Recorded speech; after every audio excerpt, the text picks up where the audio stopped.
Imagine this. You're chained, beaten, sold like property. Your future? Fighting to the death for someone else's entertainment. But instead of breaking, you rise. You fight, and you become a legend. This is the true story of a man who went from slave to gladiator to hero of Rome. His name? Spartacus.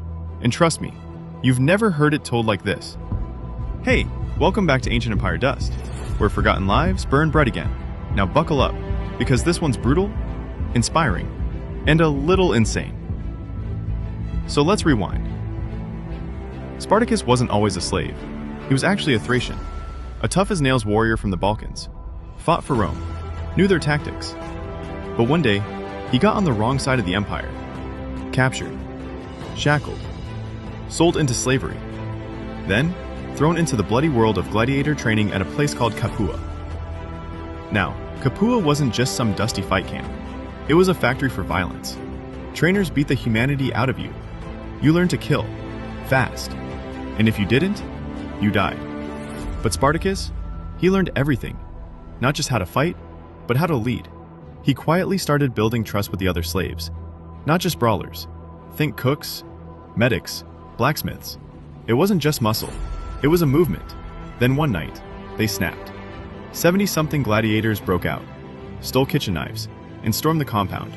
They fought their way out, armed with whatever they could find. And somehow, they won.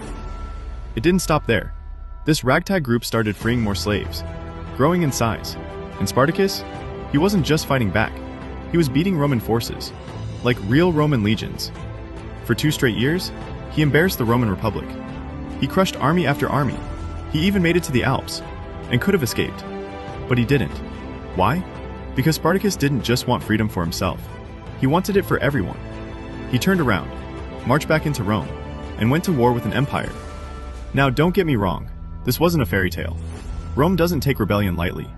They sent Crassus, a cold, ruthless general with unlimited resources. Spartacus and his army fought like hell.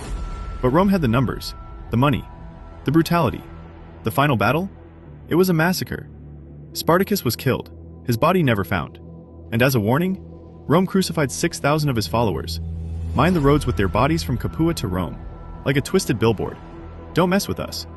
But here's the thing, even in death, Spartacus became immortal. He wasn't just a slave. He wasn't just a fighter. He was a symbol of resistance, of freedom, of fighting back when the whole world says, you can't. And that's why, over 2,000 years later, we still tell his story. If that fired you up, smash that like button and subscribe for more wild tales from ancient history. Because here on Ancient Empire Dust, the past isn't dead.